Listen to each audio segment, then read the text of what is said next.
सलाम दोस्तों, मैं हूं आफ्ताब हुदा और आप देख रहे हैं हमारा यूट्यूब चैनल। आज हम बात करने वाले हैं भारतीय राजनीतिक में जात पात हट करके आप क्या भारतीय राजनीतिक में भाषा, लैंग्वेज, जबान आने लगा है। मैं ये सवाल इसलिए आपसे कर रहा हूं कि आज मेरे 3 दोस्तों ने अलग अलग वीडियोस और कई सारे एक जैसे वीडियोस मुझे उन्होंने सेंड किया और उन्होंने मुझे दुखदायक खबर बताई। उनमें से मेरे एक दोस्त जो तमिलनाडु के अंदर मौजूद है, उन्होंने कहा कि एक हादसा जहां मैं काम करता हूं उसी जगह पे हुआ और वहीं के उसी हाईवे के ऊपर हुआ, जहां कुछ लोगों ने, तथाकथित लोगों ने, जिनका इंसानियत से कुछ लेना देना नहीं था, उन्होंने बिहार के रहने वाले एक युवक को काट दिया, जैसा कि आप अपने वीडियो में देख सकेंगे। दोस्तों, यहां मेरा एक सवाल है कि क्या अब हमारे भारतीय राजनीतिक में धर्म, जाति, इनको हटा करके अब जबान आने लगा है, बिहारी आने लगा है, मराठी आने लगा है, तमिली आने लगा है, तेलुगु आने लगा है या हैदराबादी आने लगा है। मैं ये सवाल इसलिए आपसे कर रहा हूं क्योंकि बहसियत एक भारतीय नागरिक के हम सबका ये फर्ज बनता है कि चाहे हमारे भारत में 135 करोड़ की आबादी हो या हमारा पूरा भारत इतने ही जबानों में क्यों न बटा हो, लेकिन हम सब भारतीय हैं और हमारा एक भारत है और हमारा एक संविधान है और हम उसी भारत के साथ है, न कि हमारी अलग अलग लैंग्वेज है। भारत में रहने वाले लोग सबसे पहले भारतीय हैं, उनके बाद वो जाति धर्म के हैं। ये खबर मेरे एक दोस्त ने दिया, उन्होंने मुझे बताया, अभी कुछ ही देर पहले मेरी उनसे बात हुई। उन्होंने मुझे कहा कि मेरे रूम के जस्ट 4 किलोमीटर हट करके यहाँ एक वाकया पेश आया जहाँ बिहार के रहने वाले युवा को, जो वहां काम कर रहा था, उनकी जो हत्या कर दी गई और कुछ तथाकथित संगठन के लोग थे, उन्होंने उनकी हत्या कर दी, जैसा कि आप वीडियोस में देख रहे होंगे। कहना यह था कि क्या तमिलनाडु सरकार या जो केंद्र में बैठी हुई सरकार है, क्या इस पर कुछ एक्शन नहीं हो रहा है। आपके टीवी स्क्रीन पे आप पहले इस तस्वीर को देखें। इसमें लिखा हुआ कुछ है जिसमें कहा जा रहा है कि हिंदी वालों तमिलनाडु से निकलो और हम तमिलनाडु वालों को ही नौकरी देंगे, तमिलनाडु के लोग कहीं बाहर काम करने को नहीं जाएंगे। वैसे तो यह पोस्ट एडिट किया हुआ है, इसकी क्या हकीकत है, क्या सच्चाई है, हम इसको नहीं जानते, लेकिन आप तक ये बात को रखना बेहद जरूरी था कि आप भी जान पाए कि आखिर हमारे भारतीय राजनीतिक में क्या चल रहा है। मैं आपको एक चीज आगाह करता चलूं कि अगले साल 2024 में लोकसभा चुनाव है, हमें इस पे भी नजर रखनी होगी।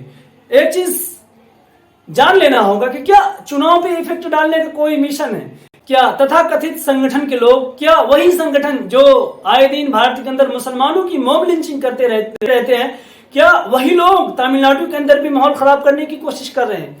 क्या कहीं न कहीं इसका उन संगठनों से लेना देना है, क्योंकि जितने भी वीडियोस अब तक सामने आए, किसी में यह नहीं बताया गया कि हिंदी बोलने वालों, बिहारियों या यूपी वालों या अलग राज्यों के लोगों यहां से चले जाओ। सिर्फ वहां दिखाया गया है कि वो हत्या कर रहे हैं। हमें एक चीज और है कि अगर वो हत्या कर रहे हैं तो वहां की जो पुलिस प्रशासन है वो कहाँ है।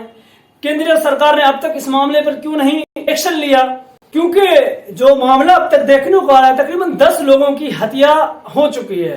कंफर्म रिपोर्ट के अनुसार जो 8 लोगों की हत्या हुई है, लेकिन कहा यह जा रहा है कि और भी 1-2 जगह पे हत्या हुई। मेरा ये कहना है भारतीय सरकार से, जो मौजूदा केंद्र में बैठी, उन्होंने अब तक एक्शन नहीं लिया है और जो तमिलनाडु की सरकार है वो भी खामोश है। लेकिन जो बिहार के रहने वाले मजदूर है वो काफी घबराहट का शिकार है, उन्हें अंदेशा है, क्योंकि जो तस्वीरें आपके सामने चल रही है, कहीं रेलवे स्टेशन की तस्वीर है, कहीं हाईवेज की तस्वीर है, कहीं सब्जी मार्केट की तस्वीर है, तो कहीं पर जो है आप देख सकते हैं कि बस स्टॉप की तस्वीर है। और ऐसा लग रहा है कि कोरोना काल में जितनी परेशानी नहीं हुई लोगों को अपने अपने राज्यों में लौटने में, उससे ज्यादा कहीं ना कहीं परेशानी का सामना तमिलनाडु से बिहारियों को बिहार आने में हो रही है। अब तक हमारी सरकार फिर खामोश है।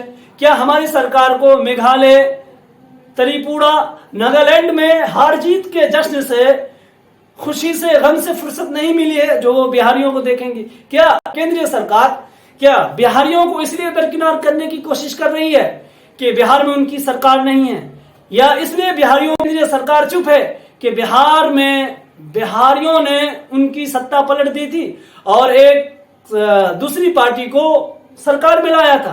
क्या इसलिए भारतीय जनता पार्टी खामोश है कि बिहारियों से उन्हें कम उम्मीद है। उन्हें लगता है कि बिहारी जो है उनकी बातों के अनुसार, उनकी जो एक सोच है उनके अनुसार चलने की कोशिश नहीं कर रहे हैं। मेरे एक दूसरे दोस्त ने मुझे बताया यहाँ जो है हमें ये कहा जा रहा है मालिकों के जानिब से, क्योंकि जो लोग बिहार के रहने वाले हैं, यूपी के रहने वाले, वो वहां काम कर रहे हैं, तो उन्हें उनके कंपनी के मालिकों के जानिब से कह दिया गया है, वहाँ जितने भी लेबर्स काम कर रहे हैं उनको कह दिया गया कि आप लोग अपनी सेफ्टी अपने आप रखें, कम बाहर जाएं। मेरे एक दोस्त से मेरी बात हुई, उन्होंने बताया कि पिछले 3 दिनों से हम लोग काम पे नहीं गए हैं। अब ये कहना है कि क्यों नहीं वो काम पे जा रहे हैं? क्या भारत में रहने वाले एक भारतीयों को अपने ही देश के अंदर असुरक्षित महसूस हो रहा है? क्या हमारी सरकार इस पे एक्शन नहीं लेगी? क्या हमारी केंद्रीय सरकार तमिलनाडु की सरकार से बात नहीं करेगी? क्या यूपी, बिहार, मध्य प्रदेश, राजस्थान, हरियाणा, पंजाब, दिल्ली के अलावा, मुंबई के अलावा हमारी केंद्रीय सरकार को और राज्यों से लेना देना नहीं है? क्या हमारी केंद्रीय सरकार और हमारी भारतीय जनता पार्टी की सरकार है, हम खुद उनके सपोर्टर है, हमने उनको वोट दिया है, हमारा ये हक बनता है, हम पूछेंगे कि क्यों नहीं इन चीजों पे सरकार एक्शन ले रही है? क्या बिहार में रहने वाले जो लोग हैं जो तमिलनाडु के अंदर काम कर रहे हैं, क्या वो भारतीय नहीं है? क्या हिंदुस्तान में रह करके हिंदी बोलना गुनाह है? क्या बिहारियों को अदर प्रदेशों में और राज्यों में जाकर के नौकरी करना बिहारियों के लिए गुनाह है?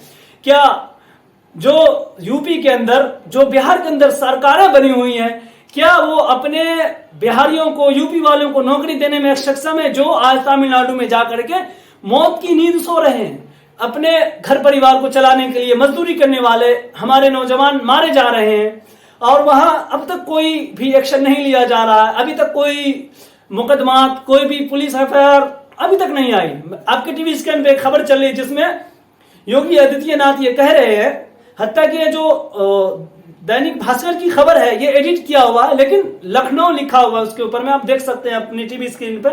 उसमें योगी आदित्यनाथ ये कह रहे हैं कि जितने भी यूपी वाले हैं वो सब यहाँ आ जाएं, हम उनको अपने यूपी में नौकरी देंगे। अच्छी बात है, हर राज्य की सरकार को चाहिए कि वो अपने राज्य के लोगों को ज्यादा से ज्यादा नौकरी दे, नौकरी प्रोवाइड करे, ताकि वो अदर राज्यों में कम जाकर के नौकरी करें।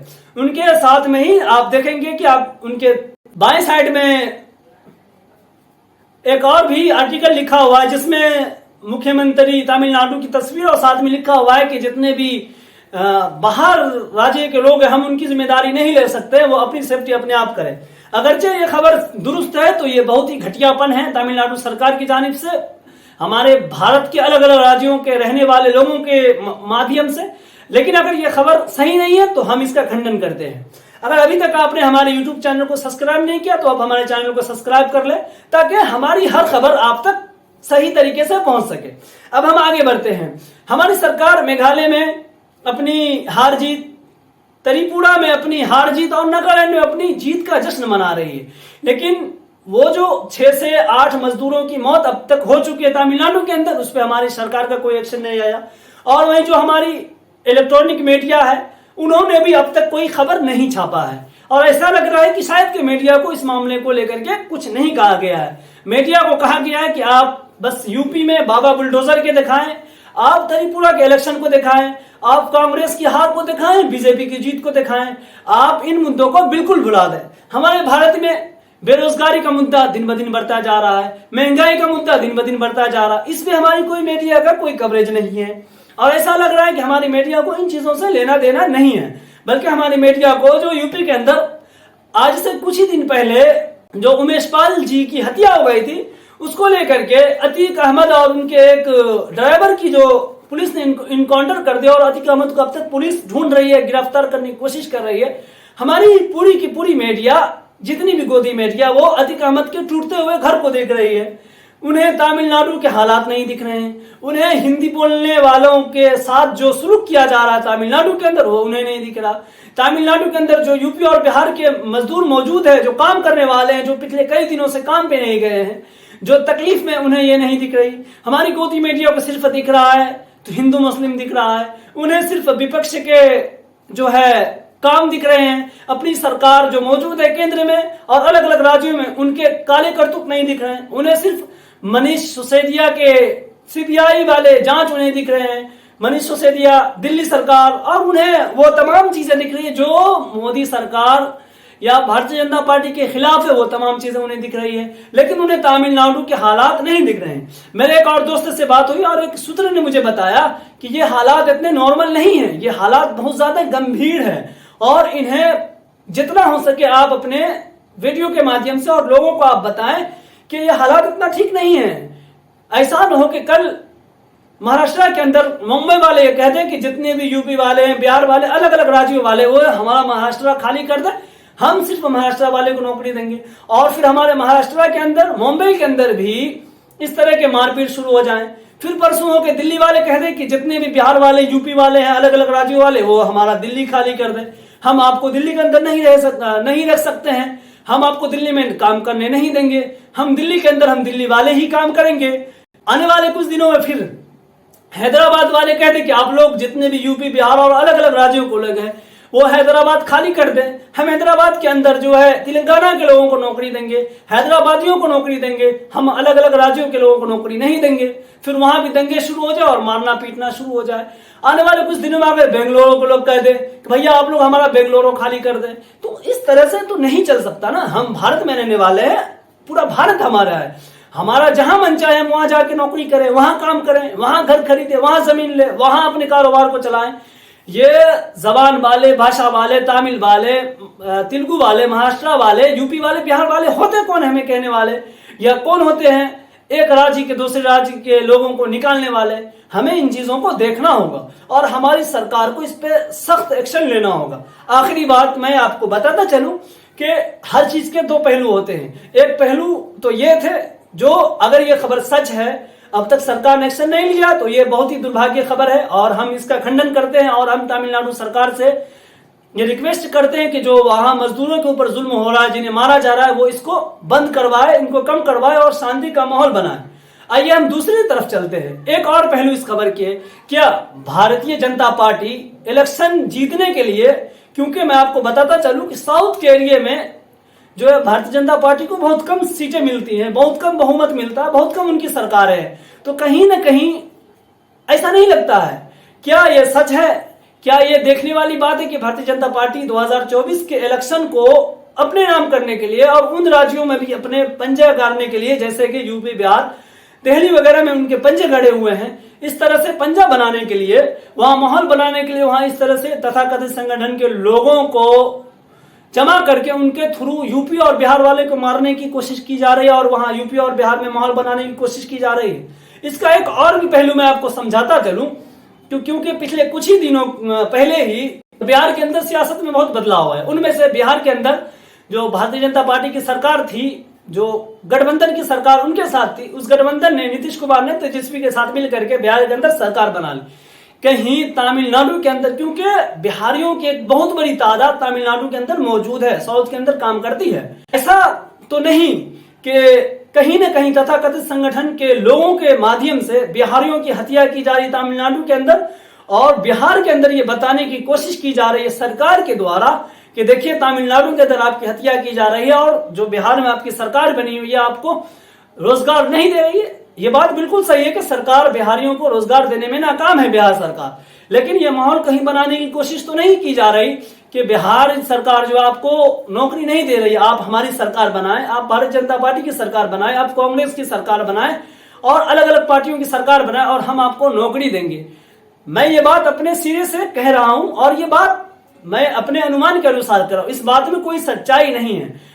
हो सकता है आने वाले वक्तों में जब रिपोर्ट और भी आए तो आपको इस बात की खबर मिल सके, आपको ये बात का पूरा पता चल सके कि आखिर क्या पूरा माहौल चल रहा है।